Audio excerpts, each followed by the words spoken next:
ഇന്ന് നമുക്കൊരു mutton roast ഉണ്ടാക്കിയാലോ? അതും തേങ്ങാപ്പാലൊക്കെ ഒഴിച്ചിട്ട് ഒരു പ്രത്യേക ടേസ്റ്റാണ് കേട്ടോ. അപ്പോൾ എല്ലാവരും ട്രൈ ചെയ്ത് നോക്കണേ. നമുക്ക് നേരെ റെസിപ്പിയിലേക്ക് കിടക്കാം. ഞാനിവിടെ ഒരു 1/2 കിലോ മട്ടനാണ് എടുത്തിട്ടുള്ളത്. ഈ മട്ടൻ വലിയ പീസാക്കി മുറിച്ചിട്ടെടുത്തുള്ള മട്ടനാണ് കേട്ടോ. അപ്പോൾ ഇതൊരു 4 പീസ് മട്ടനുള്ള. അപ്പോൾ മട്ടൻ ഇവിടെ നല്ലപോലെ കഴുകിയെടുത്തിട്ടുണ്ട്. ഇനി നമുക്ക് ഇതിലേക്ക് ഉപ്പും മറ്റുള്ള ഇൻഗ്രീഡിയൻസൊക്കെ ചേർത്ത് നമുക്ക് മാരിനേറ്റ് ചെയ്ത് വെക്കാം കേട്ടോ.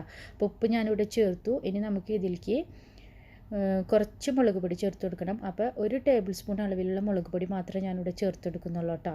ഇനി നമ്മൾ മസാല ഉണ്ടാക്കുന്ന സമയത്ത് ബാക്കി നമ്മൾ എരിവിനുള്ളത് ചേർത്ത് കൊടുക്കും. ഇനി നമുക്ക് ഇതിലേക്ക് കുറച്ച് മഞ്ഞൾപ്പൊടി ആവശ്യമുണ്ട്. പിന്നെ 1 ടീസ്പൂൺ അളവിലുള്ള ഇഞ്ചി വെളുത്തുള്ളി പേസ്റ്റും കൂടി ഇവിടെ ചേർത്ത് കൊടുക്കുന്നുണ്ട്. ഇനി നമുക്കിവിടെ 2 ടേബിൾ സ്പൂൺ അളവിൽ തൈരും കൂടി മാരിനേറ്റ് ചെയ്യുന്ന സമയത്ത് ചേർത്ത് കൊടുക്കുന്നുണ്ട് കേട്ടോ. അത് മട്ടൻ നല്ല സോഫ്റ്റായിട്ട് വെന്ത് കിട്ടാൻ വേണ്ടിയിട്ടാണ് നമ്മളിവിടെ തൈര് ചേർക്കുന്നത് കേട്ടോ. അപ്പോൾ തൈരിന് പകരം വേണമെങ്കിൽ നിങ്ങൾക്ക് വിനെഗറോ ചെറുനാരങ്ങ നീരൊക്കെ ചേർക്കാം. പക്ഷേ തൈര് ചേർക്കുമ്പോൾ കുറച്ചും കൂടി സോഫ്റ്റ് ഉണ്ടായിരിക്കും. ഇനി ഇത് ഒരുപാട് നേരമൊന്നും വെക്കുന്നില്ല കേട്ടോ. ഒരു 10 മിനിറ്റ് മാത്രമേ ഇവിടെ വെച്ചിട്ടുള്ളൂ. 10 മിനിറ്റിന് ശേഷം നമ്മളിതൊരു കുക്കറിലിട്ടിട്ട് വേവിച്ചെടുക്കുകയാണ്. മട്ടൻ ആയതുകൊണ്ടാണ് ഇവിടെ കുക്കർ എടുക്കുന്നത് കേട്ടോ. അപ്പോൾ മട്ടൻ നമ്മൾ കുക്കറിലിട്ട് വേവിക്കുമ്പോൾ പെട്ടെന്ന് വെന്ത് കിട്ടുമല്ലോ. അപ്പോൾ ഇതിന് പകരം നിങ്ങൾക്ക് വേണമെങ്കിൽ പാനിലിട്ടിട്ട് കുറച്ചധികം സമയം എടുത്തിട്ട് നമുക്ക് വേവിച്ചെടുക്കാം കേട്ടോ. അഥവാ പെട്ടെന്ന് വേണമെന്നുള്ളവർക്ക് നമുക്കിതുപോലെ കുക്കറിലിട്ടിട്ട് വേവിച്ചെടുക്കാം. ഇനി ഞാനിപ്പോൾ ഇവിടെ ഇതിലേക്ക് ഒരു 1/2 കപ്പ് അളവിലുള്ള വെള്ളം ഒഴിച്ചെടുക്കുന്നുണ്ട് കേട്ടോ. മട്ടൻ വേവാനുള്ളൊരു വെള്ളം മാത്രമുള്ളൂ. ഇത് കുക്കറായതുകൊണ്ട് നമ്മൾക്കൊരു സേഫ്റ്റിക്ക് വേണ്ടിയിട്ട് കുറച്ച് വെള്ളം ഒഴിച്ചെടുക്കുന്നതാണ് കൂടുതൽ നല്ലത്. ഇനി നമ്മൾ 4-5 വിസിൽ വരുത്താം. നിങ്ങൾ എടുക്കുന്ന മട്ടന് എത്ര വിസിലിനാണ് വേവുന്നതെന്ന് വെച്ചാൽ അതിനനുസരിച്ച് നിങ്ങൾ വിസിൽ വരുത്തിയിട്ട് വേവിച്ചെടുക്കാം കേട്ടോ. ഇനി നമ്മൾ മട്ടൺ വേവണ സമയം കൊണ്ട് നമുക്കൊരു മറ്റൊരു പാൻ എടുത്തിട്ട് നമ്മൾക്ക് അതിലേക്ക് ആവശ്യത്തിന് ഓയിൽ ഒഴിച്ച് കൊടുക്കുക. ഞാനിപ്പോൾ ഇവിടെ ഇന്ന് സൺഫ്ലവർ ഓയിലാണ് എടുത്തിട്ടുള്ളത് കേട്ടോ. നമുക്ക് ഏത് ഓയിലുള്ളതെന്ന് വെച്ചാൽ ഓയിൽ എടുക്കുക. ഇനി നമുക്ക് ഇതിലേക്ക് ചെറുതായിട്ട് അരിഞ്ഞേക്കണ സബോള, ഇതൊരു 3 സബോള ഉണ്ട് കേട്ടോ. ഈ സബോള ഇട്ട് കൊടുക്കുക. പിന്നെ നമുക്ക് കുറച്ച് ചെറിയ ഉള്ളി വേണം. അപ്പോൾ ഒരു പിടി ചെറിയ ഉള്ളിയും സബോളയും കൂടി ഒരുമിച്ചിട്ടിട്ട് നമുക്ക് നല്ലപോലെ മൊരിയിച്ചെടുക്കുക. അതായത് സബോള വഴന്ന് കിട്ടുന്നതല്ല, നല്ല കളർ ചേഞ്ച് ആവണ വരെ തന്നെ നമുക്ക് നല്ലപോലെ ഒന്നിട്ടിട്ട് മൊരിയിച്ചെടുക്കണം.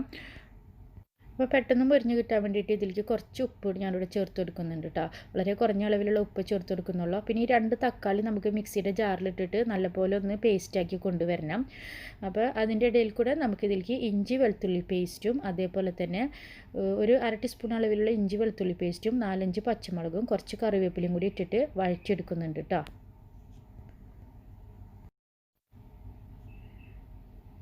ഇനി ഇത് നല്ലപോലെ വഴന്ന് വരുന്നതിൻ്റെ ഇടയിൽ നമ്മൾ തക്കാളിയും കൂടി ഇതിലേക്ക് ചേർത്ത് കൊടുക്കുകയാണ്. അപ്പോൾ തക്കാളി നമ്മൾ മിക്സിയിലിട്ടിട്ട് ഒന്ന് പേസ്റ്റാക്കിയിട്ടാണ് ഇവിടെ ചേർത്ത് കൊടുക്കുന്നത് കേട്ടോ. അപ്പോൾ നമ്മുടെ മട്ടൻ ഇപ്പോൾ വേവിക്കാൻ വെച്ചതും റെഡി ആയിട്ടുണ്ടായിരിക്കും. അപ്പോൾ മട്ടൻ നമുക്ക് വിസിൽ വരുന്നതിൻ്റെ ഇടയിൽ നമുക്കിത് ചെയ്തെടുത്താൽ മതി. ഇനി നമുക്കിതിലേക്ക് 1/2 ടീസ്പൂൺ അളവിൽ മീറ്റ് മസാല പൗഡർ, അതേപോലെ തന്നെ 1 ടീസ്പൂൺ അളവിൽ മല്ലിപ്പൊടി, 1/2 ടീസ്പൂൺ അളവിൽ മുളക് പൊടി, ഇത്ര ഇൻഗ്രീഡിയൻസും കൂടി ചേർത്ത് കൊടുത്തിട്ട് നമ്മൾ ഒന്നും കൂടി ഒന്ന് വഴറ്റി കൊടുക്കുക. അതിനുശേഷം നമ്മുടെ വെന്ത മട്ടന് നമുക്ക് ഇതിലേക്ക് ചേർത്ത് കൊടുക്കണം. അപ്പോൾ നമ്മൾ മട്ടൻ വിസിലൊക്കെ പോയി വെന്ത് കിട്ടിയിട്ടുണ്ട്. ആ മട്ടനും കൂടി നമ്മൾ ഇതിൽ ചേർത്ത് കൊടുക്കുക. എന്നിട്ട് നമ്മൾ നല്ലപോലെ ഒന്ന് മിക്സാക്കി എടുക്കുക. നമ്മൾ മട്ടൻ വേവണ സമയത്ത് 1/2 കപ്പ് വെള്ളം മാത്രം ഒഴിച്ചു കൊടുത്തിട്ടുള്ളൂ. അതുകൊണ്ട് തന്നെ നമ്മൾക്ക് അതിലേക്ക് ഗ്രേവി ഒന്നുമില്ല. അപ്പോൾ നമ്മൾ ഗ്രേവി അധികം ഉണ്ടെങ്കിൽ നമ്മൾ ഗ്രേവി വറ്റിച്ചെടുത്തിട്ട് നമ്മൾ ചേർത്ത് കൊടുത്താൽ മതിട്ടോ. ഇനി നമ്മൾ ഇതിലേക്ക് 1 കപ്പ് അളവിൽ നല്ല കട്ടിയുള്ള തേങ്ങാപ്പാലും കൂടി ചേർത്ത് കൊടുക്കുക. എന്നിട്ട് നമ്മൾ നല്ലപോലെ ഒന്ന് മിക്സാക്കി കൊടുക്കുക. മിക്സാക്കിയതിന് ശേഷം നമ്മൾ ഈ തേങ്ങാപ്പാലൊന്ന് വറ്റിച്ചെടുക്കണം.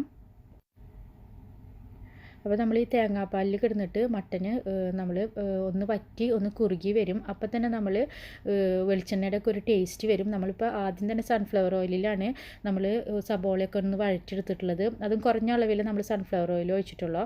ഇനി നമ്മൾ ഈ തേങ്ങാപ്പാലിൽ ഇട്ടിട്ട് ഒന്ന് മൂടി വയ്ക്കുക. 1/2 കപ്പ് തേങ്ങാപ്പാൽ മാത്രമേ ഇവിടെ ഒഴിച്ച് കൊടുത്തിട്ടുള്ളൂ. അതുകൊണ്ട് തന്നെ ഈ ഗ്രേവിയൊക്കെ പെട്ടെന്ന് വറ്റി കിട്ടും കേട്ടോ. ഒന്ന് മൂടി വെച്ചിട്ട് ഒരു 5 മിനിറ്റിനുള്ളിൽ തന്നെ ഇതൊന്ന് വറ്റി കുറുകിയിട്ടുണ്ടായിരിക്കും. ഇനി നമ്മൾ ഫ്ലെയിമൊക്കെ ഓഫാക്കിയതിന് ശേഷം നമ്മൾ ആ ചൂടിൽ തന്നെ വെച്ച് കഴിഞ്ഞാൽ നല്ലപോലെ വറ്റി കുറുക്കി നമ്മുടെ ടേസ്റ്റി മട്ടൺ റോസ്റ്റ് ഇവിടെ തയ്യാറാണ്. അപ്പോൾ എല്ലാവരും ട്രൈ ചെയ്യണം. അപ്പോൾ വീണ്ടും പുതിയൊരു വീഡിയോയിലൂടെ നമുക്ക് കാണാം.